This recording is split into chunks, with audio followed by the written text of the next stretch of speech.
रिनकॉर्निनेशन of God के पिछले episode में हमने देखा था कि ओल्ड मैन जब देखता है उसका केस बीस्ट प्रेयर बीस्ट से पिट रहा है तो वो ओल्ड मैन अपने पकड़े हुए जियो बीस्ट को समन कर लेता है। तो अब आगे इस एपिसोड के स्टार्टिंग में हमें ओल्ड मैन को दिखाया जाता है जो कि जियो बीस्ट को प्रेयर बीस्ट के ऊपर अटैक करने के लिए ऑर्डर देता है। पर यह प्रेयर बीस्ट कहाँ कम था जो कि अपने पूंछ से केस बीस्ट को पकड़कर जियो बीस्ट की ओर लॉन्च कर देता है, जिसे जियो बीस्ट इजीली तरीके से डॉज करते हुए वह दोनों अच्छे टीम कोऑर्डिनेशन के साथ प्रेयर बीस्ट को डोमिनेट करना स्टार्ट कर देते हैं, जिनके फाइट की वजह से वो जगह अब ढहना स्टार्ट हो जाती है, जिसे देखकर जैक इनके साथ यहाँ से निकलने लगता है। पर हम उस ओल्ड मैन को देखते हैं जिसको इस जगह के बर्बाद होने से कुछ भी फर्क नहीं पड़ रहा था और वो उस प्रेयर बीस्ट को कॉन्कर करने को जारी रखता है। जिसके बाद हम थोड़ी देर बाद का सीन देखते हैं जहाँ पे जैक और किन एल्टर ऑफ 10,000 डीमन केव की तरफ बढ़ते हुए जा रहे थे। तो फिर कैट पांडा जैक को बताता है तुम अभी जिस जगह पे जा रहे हो वो खतरों से भरा हुआ है। एक वक्त ऐसा था जब यह जगह हरी भरी और खुशहाली से भरपूर था, लेकिन डीमन ने अटैक करके आज इस जगह को कुछ ऐसा बना दिया। रूमर्स की माने तो एंशिएंट टाइम में ऐसा गॉड ने किया था ताकि ह्यूमंस और डीमंस का बैलेंस बना रह सके, जो बात डीमन को पसंद नहीं आई। इसीलिए वो लोग ह्यूमंस वर्ल्ड को कंट्रोल करना चाहते हैं। जो लोग बात करते हुए एल्टर ऑफ 10,000 ड्रीम कैव के एंट्रेंस पर आ गए थे। वो एंट्रेंस पूरी तरीके से सील था जिसको नॉर्मली ह्यूमंस तो पार ही नहीं कर सकता था। इसीलिए वो कैट पांडा जैक को ट्रू बुद्धा फायर वाली टेक्निक का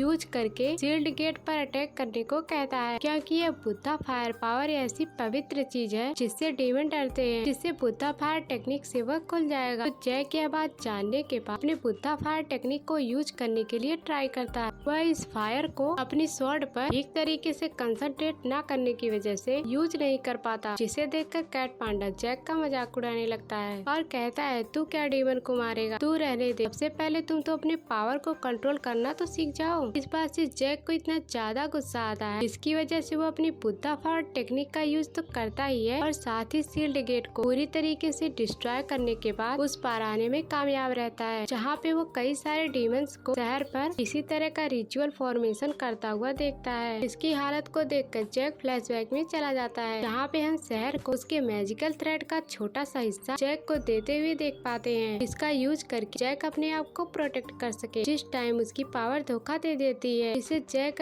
शहर की ऐसी हालत देखकर अपने डिमोनिक पावर को एक्टिवेट करके सबसे पहले सैनिटर के ऊपर अटैक करने को बढ़ता है, जो देखकर वहाँ पे मौजूद कुछ डीमन सैनिटर के सामने आकर उसको प्रोटेक्ट करने की कोशिश करते हैं। पर जैक तो गुस्से में था, इसीलिए उसके सामने जो भी आ रहा था वो उसको मारे ही चाह रहा था, जिसमें उसकी मदद कैट पांडा भी करता है। और फिर हम किन को देखते हैं जिसकी ओर डीमन पढ़ना स्टार्ट कर दिए थे, इसीलिए वो अपने म्यूजिकल इंस्ट्रूमेंट का यूज करके डीमन को रोकने लगी थी। पर जैक ने पहली बार अपने आसपास के डीमन को मारने के लिए थंडर फायर एलिमेंट पावर को कंबाइंड करता है, जिन एलिमेंट को कंबाइंड होने की वजह से ऑरा रिलीज होता है। उसी के इफेक्ट की वजह से कई सारे डीमन मारे जाते हैं। फिर जब यह प्रोसेस कंप्लीट होता है तो हम जैक के पास दो अलग अलग एलिमेंट पावर की शॉट देख पाते हैं, जिसमें अब जैक की पावर पहले की तुलना में काफी ज्यादा बढ़ चुकी थी। तभी हम सैनिटर को देखते हैं जो जैक को अपने क्लोन से उठाकर बोलता है, देख रहे हो ना इसकी क्या हालत हो चुकी है और तुम भी कुछ ऐसी हालत में आने वाले हो, जो बोलकर सैनिटर जैक के ऊपर अटैक कर देता है। जैक तो इसी के इंतजार में था, जिससे उन दोनों के बीच में फाइट स्टार्ट हो जाती है, जहाँ पे जैक तो अपने एलिमेंटल शॉट को एक साथ कंबाइंड करके अपना फाइनल अटैक सैनिटर पे करता है, जो फाइनल स्ट्राइक सैनिटर को लगता भी है, पर इसके बावजूद भी उसे कुछ नहीं होता। और फिर उसके बाद वो ब्लैक फॉर्म में बदल कर जैक की हाथों को ब्लैक करना स्टार्ट कर देता है, जिसके बाद वो अपने ओरिजिनल फॉर्म में आकर जैक को पूरी तरीके से जकड़कर अपने क्लॉन से उसके बॉडी में धीरे धीरे स्टेप करना शुरू करता है, जिससे अब जैक को लगता है आज उसे बचने का कोई चांस नहीं है, इसीलिए वो अपना फाइट बैक करना छोड़ देता है। लेकिन एंड वक्त पर कैट पांडा सैनिटर पे अटैक करके उसे पीछे जाने पे मजबूर कर देता है। तो इतने देर में किन जो जैक की मौत का तमाशा देख रही थी वो भी अब सैनिटर से फाइट करना शुरू कर देती है, जो कि जैक को शहर को लेकर यहाँ से चले जाने को कहती है। तो जैक के पास कोई और चॉइस न होने की वजह से शहर को लेकर यहाँ से किन को अकेले उन डीमन से फाइट करने के लिए छोड़ के लिए जाने लगता है, क्योंकि ऐसा बस जैक को लग रहा था, क्योंकि हम सब जानते हैं कि स्टार्टिंग स्किन डीमन से मिली हुई है, जो कि जैक को जाते ही सैनिटर से बात करना शुरू कर देती है। तो वहाँ का माहौल ऐसा हो गया था मानो कि पहले वहाँ पे कुछ हुआ ही ना हो। तो फिर सैनिटर किन से पूछता है भला वह क्या चीज थी जो कि उस लड़के के अंदर से निकलकर मेरे ऊपर अटैक किया था, और किन क्या तुम्हें ब्लड स्पिरिट मिला? तो फिर किन कहती है नहीं, मुझे नहीं पता कि वो क्या चीज है और अभी तक मुझे वो ब्लड स्पिरिट नहीं मिला। और फिर जो बात जान सैनिटर गुस्से में किन को बोलता है जब तुम्हें कुछ मिला ही नहीं तो तुमने उन लोगों को जाने क्यों दिया? जो सुनकर किन कहती है अच्छा अब मुझे तुम्हें जवाब देना पड़ेगा, तुम होते कौन? मैं अपना ऑर्डर डायरेक्ट डेविल किंग से लेती हूँ, इसलिए तुम मेरे मैटर में नहीं बोला करो और तुम अभी के लिए उन दोनों को यहाँ से जाने दो। जो बोलकर किन यहाँ से चली जाती है, पर सैनिटर किन के जाने के बाद बोलता है मैं अपने शिकार को इतनी आसानी से यहाँ से जाने नहीं दे सकता। जो बोलकर वो भाग रहे जैक और शहर को जमीन के अंदर खींच लेता है, जहाँ पे पहुँचकर जैक अपने सामने स्टेक्स रिवर को देखता है, जिस रिवर में डेड पीपल के सो रहा करते हैं। तो फिर सैनिटर वहाँ पे आकर बोलने लगता है जैक तुम्हें क्या लगता है तुम इस जगह पे आओगे और तो तुम्हारा मन करेगा तब तुम इस जगह से चले जाओगे? यह हमारी दुनिया है और तुमने उस लड़की को बॉडी कॉप फॉर्मेशन से निकाल कर भाग गए। जिस पर जैक हैरान होते हुए कहता है क्या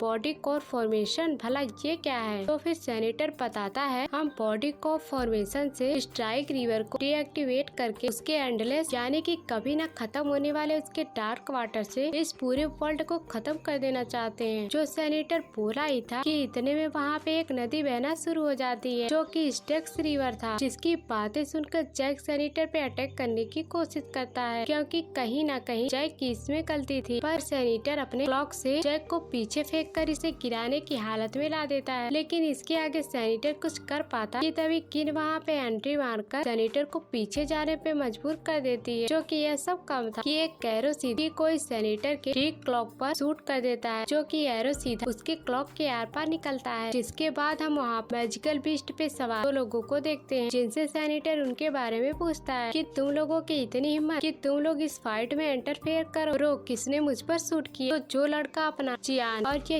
यल्प अपना नाम जैस्मिन बताती है जिसने एरो शूट किया था। पर जैक ने जियान को इससे पहले वॉन्गकॉन्ग सिटी की तरफ जाता हुआ देखा था, जिसे जब जैक ने उस टाइम उसको देखा था तो वो किसी टाइगर बीस्ट को चेस कर रहा था। तो फिर वो बोलता है तुम तो वही हो ना जो 20 साल पहले इस जगह पर अपने मास्टर टिडाल के साथ घूमने आए थे। मास्टर टिडाल मुझे लग रहा है उसी ओल्ड मैन का नाम होगा जिसे हमने प्रेयर बीस्ट से फाइट करते हुए देखा था। जिसके आगे सैनिटर बोलता है तुमने उसी दौरान अपना एक वैल्यूएबल ट्रेजर यहाँ पर गिरा दिया था। जिस पर जियान बोलता है क्या तुम इस ड्रैगन टोकन की बात कर रहे हो? जो टोकन जियान के पास देख कर किन सैनिटर हैरान हो जाते हैं। तो फिर जैक कैट पांडा से उस टोकन के बारे में पूछता है वैसे ये क्या चीज है जो कि सैनिटर को डरा रही है। जो बात सुनकर कैट पांडा बताता है यह हजारों साल पहले एम्परर पोंग ने इस ड्रैगन टोकन में कई सारे मैजिकल बीस्ट के साथ 9 ड्रैगन को जीतू को सील कर दिया था। और फिर हम सैनिटर को देखते हैं जो कि अपने डर को छिपाते हुए बोलता है कि 9 ड्रैगन तो 20 साल पहले फेरी गॉड्स और डीमन के फाइट के बीच गायब हो गया था, जिससे अब तुम मेरा क्या ही बिगाड़ सकते हो। जिससे ये बातें सुनकर जैस्मिन गुस्सा होकर जियान से सैनिटर से फाइट करने का परमिशन मांगती है, जिसमें उसका परमिशन मिलते ही जैस्मिन सैनिटर के पीछे आकर ठीक उसके फोरहेड पर अपने मैजिकल एरो से शूट करती है। ये सब इतनी जल्दी हुआ कि सैनिटर कोई रिएक्शन भी नहीं कर पाता और वो एरो उसके फोरहेड पर जाके लगता है और दूसरे एरो को समय रहते हुए सैनिटर डॉज कर लेता है। जिनके फाइट का फायदा उठाकर जैक शहर को लेकर यहाँ से निकलता है। फिर उसके पीछे कुछ देर बाद किन भी यहाँ से चली जाती है। तो और इतने ही देर जैस्मिन ने एक और मैजिकल एरो से सैनिटर को हिट कर दिया था, जिसके लगते ही सैनिटर इतना ज्यादा इंजर्ड हो गया था कि वह अपने फाइट को कंटिन्यू नहीं कर सकता था। इसलिए वो अपनी जान बचा के वहाँ से गायब हो जाता है। जिसे गायब होने से जैस्मिन गुस्सा होकर उस सैनिटर का पीछा करने का सोचती है, लेकिन जियांग उसे रोककर वापस ह्यूमन वर्ल्ड में ले जाने लगता है, क्योंकि जिस ड्रैगन टोकन को ढूंढने के लिए वो लोग यहाँ पर आए थे वो उन्हें मिल चुका था। जिसके दिखाते